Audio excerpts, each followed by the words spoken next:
This is Pulse. Here is news editor Scott Schuster. Good evening. It really was the biggest crowd ever assembled for a single performance in one place in the entire history of the world. It was tonight, and it was in Tampa. The name of the group, Led Zeppelin. They've been around for years, popular with the acid rock crowd, big on album sales. Tonight they broke the world record set by the Beatles, and Channel 13's John Jones watched it happen. Cars are parked a mile away from Tampa Stadium to the north all the way to Hillsborough Avenue. The traffic on Del Mabry is fairly light, almost to normal, but the pedestrian traffic is very heavy, with over 55,000 sellout tickets sold here in Tampa to see Led Zeppelin in Tampa Stadium tonight. Led Zeppelin played in Atlanta on their first stop of a nationwide tour, selling out there 49,239. That even beat the Beatles record. When a rock group attains a stature such as Led Zeppelin, they travel with their own jet, waiting at the airport, 2 limousines, and a police escort.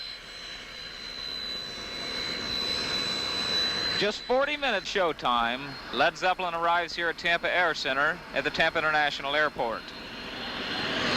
I'm pleased to say that one of the group's 4 members has my same name. That's John Paul Jones, and he's their bass player.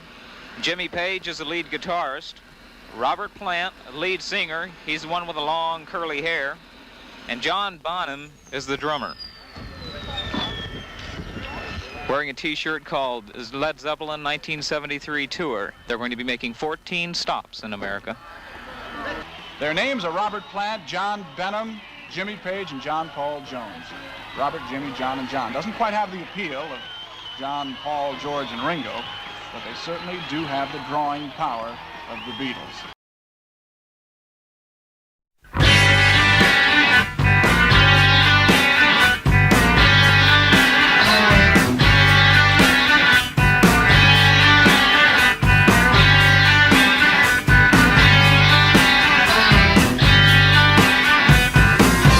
Dancing days are here again.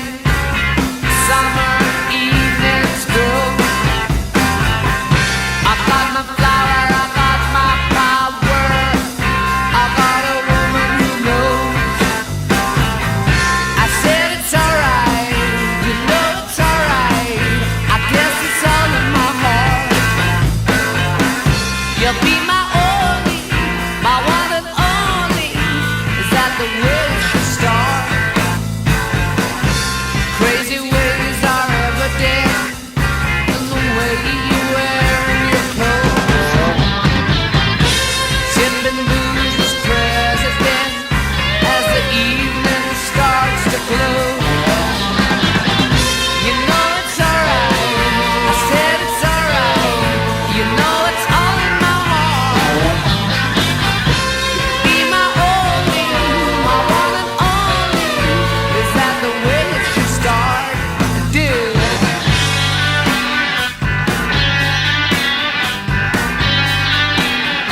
yeah, it was an extraordinary privilege to have been in a band like that, and the way that it came together so quickly was almost like it was divine intervention putting us together, really. But we were there, and it was sort of on a mission to sort of change things, not just. And that was a good thing about not putting out singles, because we didn't have to keep getting rooted back to this format. We could just keep expanding, and that's it. The musical expansion of it is clearly what it was. So and because the musicianship from everybody on there is just so fine, that every year it's new musicians and new ears are coming to listen to it, because it's four guys at the top of their game, and unquestionably, and it takes on this fifth element, and. Yeah, it's gone through the years in that way. So Led Zeppelin hasn't been something that's just, had a sort of moment every sort of 8 years or something like that. It's because of the sheer musicianship of those, master musicians that are on it, and the way that they play together and weave is the sort of thing you can hear Led Zeppelin, but if you really listen to it, then you get all this counterpoint that's going on, and it's just brought musicians to it every year, and that's fantastic.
Hey everybody, welcome to part 5 of my Led Zeppelin album deep dive series. Today I'm talking about their 5th studio album, Houses of the Holy. This is my repress from a couple years back.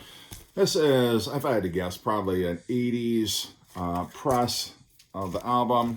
But anyway, it was released on March 28th, 1973. And by this point, Led Zeppelin were bona fide rock and roll superstars. The Led Zeppelin 4 album had been such a commercial success that now they were in the big time. They bought their own private jet known as the Starship, and they were traveling around like royalty. And for their 5th album, they decided to once again use the Rolling Stones mobile studio, which they had used on their previous album, Led Zeppelin 4. But this time, they went to Hampshire for sure, but they recorded it at a country home called Stargroves. Jimmy Page and John Paul Jones had both installed home studios at their places of residence, and they had fully developed demos that they brought to the band this time around. But the band had, again, a very fruitful recording process, and they produced what I think is probably Led Zeppelin's most fun album. It doesn't kind of have the dark, serious, foreboding presence that some of their earlier albums had had. And of course, you've got a song like No Quarter, which of course is a bit of progressive rock and kind of has that heaviness about it. But the rest of the songs, they're kind of fun. I really enjoy listening to this album. It's not my favorite. It might be, I don't know, 3rd, possibly 4th, but I love listening to this album. It's just a feel-good summertime type of album. Start to finish, it's just kind of up-tempo, in-your-face rock. And that's what I love about it. I can appreciate the fact that on earlier albums they incorporated more stylistically different kinds of songs, like a bit of darker blues or some folk rock or some Joni Mitchell style folk. But this time around, they were really playing, I guess what could best be described as stadium rock, because they were packing stadiums all across the globe. The Led Zeppelin machine was in full motion. It was barreling ahead, and it was sweeping up rock and roll fans everywhere in its wake. So having got that out of the way, let's talk about the songs on this album. It starts off with a tune that was originally called The Overture, then it was given the name The Campaign after Robert Plant added vocals to Jimmy Page's instrumental, but it has since become known, and it was titled on the album as The Song Remains the Same. It would also be the title of their major motion picture, which would be released a few years later.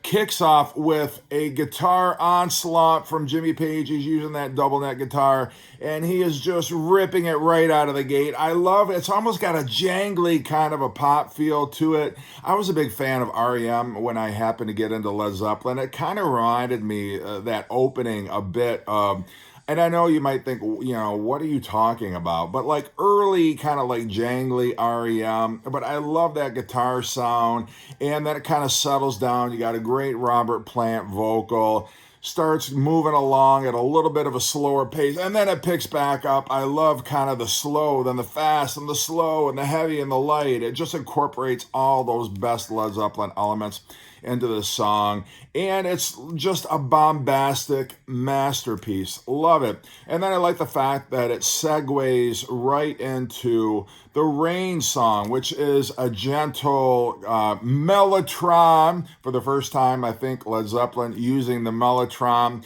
and apparently this was inspired, or Led Zeppelin were inspired to record a softer song like this because George Harrison of the Beatles complained that Led Zeppelin didn't have any ballads, which I don't know which Led Zeppelin albums George Harrison had been listening to. Thank You was very much a ballad. But anyway, that being said, Rain song, I don't know if I guess you could call it a ballad, but it's all about the mellotron on this song, and that Jimmy Page, how I can't replicate it with my voice, but you know what I'm talking about, that. That makes the song. That's the signature style for this particular song.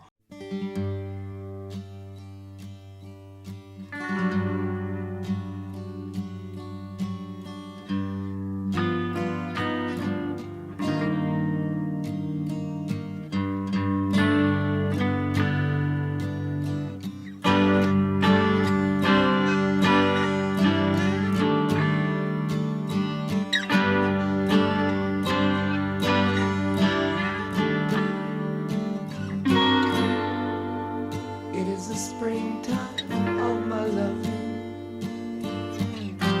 the second season I am to know. You are the sunlight in my growing,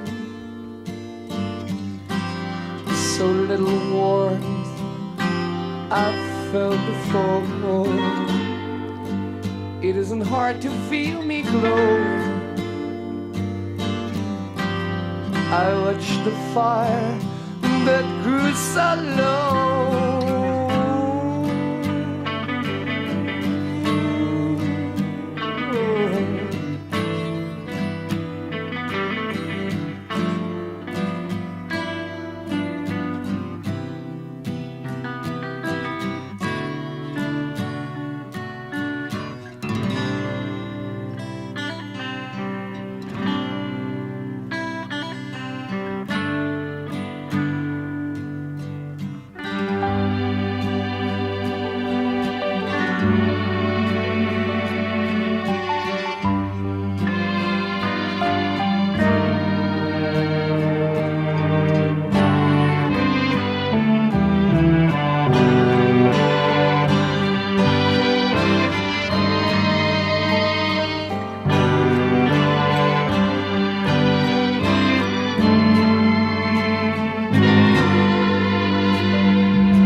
But I love the Rain song, not just for the Mellotron, but it's gentle strumming from Jimmy Page and gentle caressing vocals from Robert Plant. I just love it. And then Over the Hills and Far Away. My mom hated Led Zeppelin, but she loved this particular song. Over the Hills and Far Away. It starts off with a very cool acoustic little guitar ditty from Jimmy Page, and then we get into the bulk of the song. And rhythmically, the song chugs along, but it kicks some serious ass.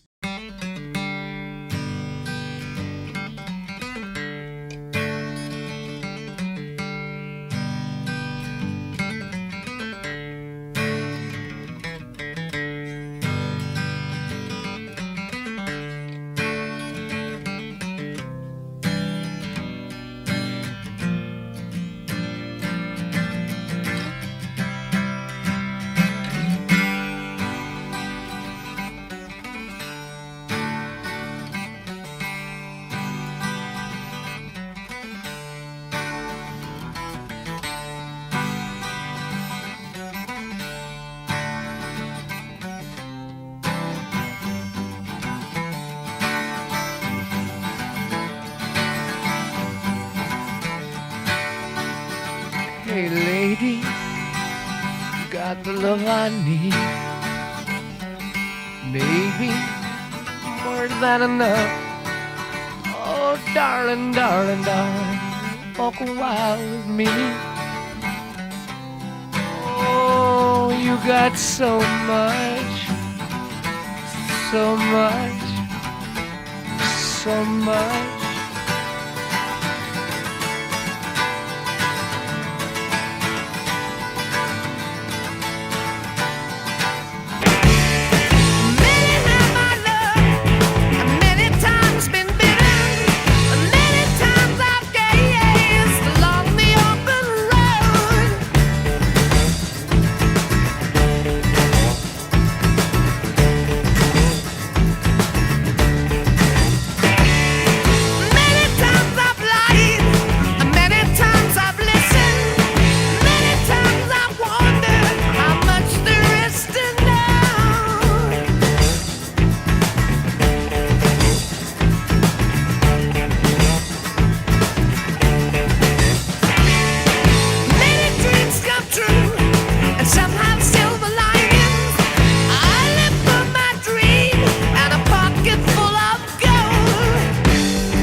And all of these songs really are kind of Jimmy Page showcases. And I'm not saying John Paul Jones doesn't play some great bass lines here, but I feel like it's all about Jimmy Page. Everybody else just kind of hangs back and lets Jimmy do his thing. And they all compliment Jimmy shredding on the guitar, and Jimmy whipping out the blues licks, and Jimmy trying all sorts of different guitars on the record. And I'm okay with that.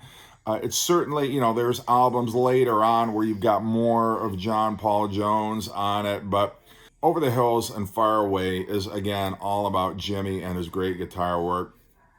Then probably the most polarizing song on this album is The Crunge. And when you think about the songs that were left off, that they recorded during these sessions but found their way onto Physical Graffiti, you just wonder, why is The Crunge on here? I don't hate the song, but it just kind of stands out. It seemed like it was a studio experiment that I'm not certain they pulled off altogether convincingly. They were trying to do an anti-dance song, like a funk song that you can't dance to, certainly styled after James Brown. You've got Robert Plant trying to affect the James Brown style voice. It's all right. I don't hate the song, but it's certainly my least favorite song on the album, and I wish they would have substituted it, or I think they could have substituted it for one of the better tracks that they carried over onto Physical Graffiti, but, can't change history. I'm just saying. So, yeah, The Crunge is all right. It just sort of brings side A down to, or side one of the album down to kind of an anticlimactic conclusion. Side 2, though, starts off with Dancing Days, which is a great bit of fun, exuberant rock. I love the organ, the keyboard from John Paul Jones, but again, it's Jimmy Page and his great slide guitar work on this track that certainly wins the day. And then into Jamaica, which is kind of another, I know people that hate Jamaica, they feel it's a little too hokey. They're trying to do a little bit of, white reggae, I guess, before the Police even were doing it. So I can appreciate it on those terms. It's a little bit of a cutesy vocal from Robert Plant, but this song got played on the radio a lot. I like Jamaica. I'm just going to put it out there. I like the song.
probably my favorite song on the album is No Quarter. Again, you've got some great Mellotron here, but it is probably the only song in Led Zeppelin's discography that you could consider true progressive rock. But it's a moody piece of sublime music, great to listen to at night, and those spooky vocals from Robert Plant.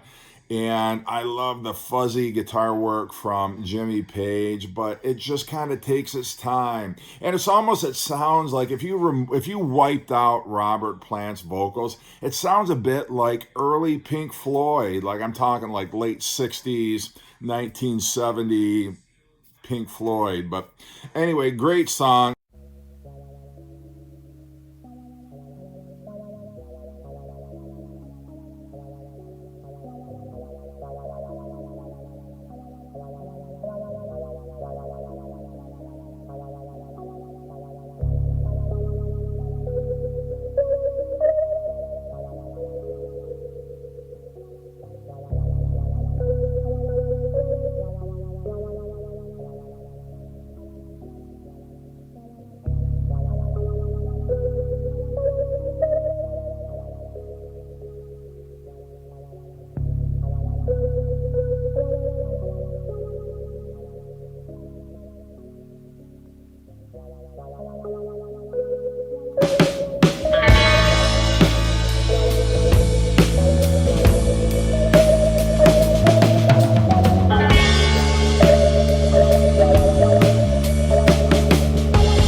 Close the door, put out the light.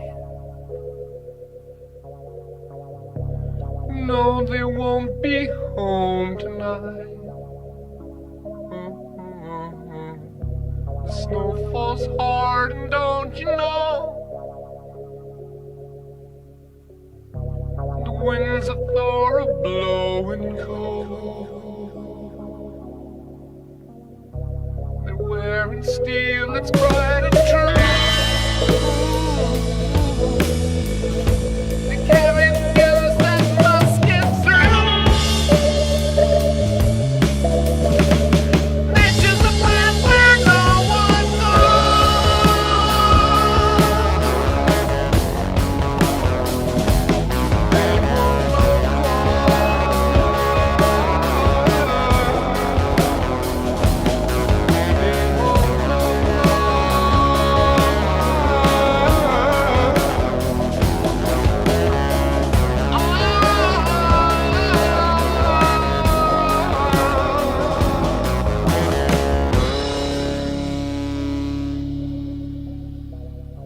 And then another FM radio staple with that count in from John Bonham. The Ocean. Again, the Beastie Boys also sampled this on their License to Ill album. But a great, great rocker. That killer guitar riff, and I love the shift in tempos.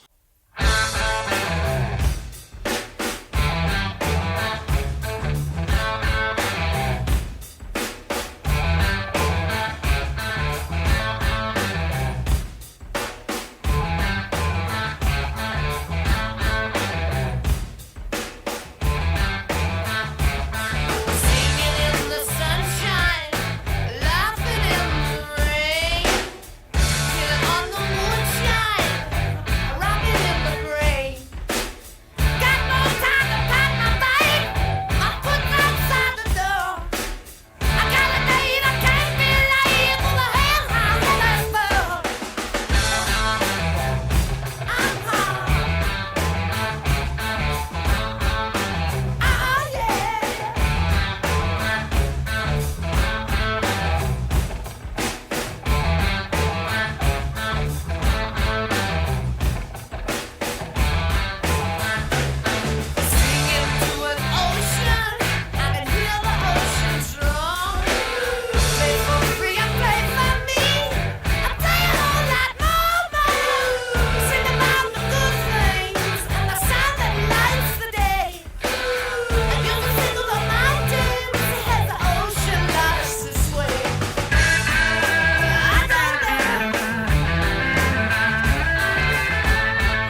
at the end, they kind of get into that rollicking 50s boogie, which I love. And it's just so cool. Led Zeppelin can shift in and out of different styles and different tempos.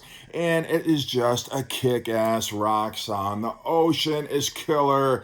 This album is killer. Love it, love it. Not my favorite again, but still an outstanding album from Led Zeppelin. So let me know what you think. Hopefully you're still enjoying this series. Hope you're doing well. Take care.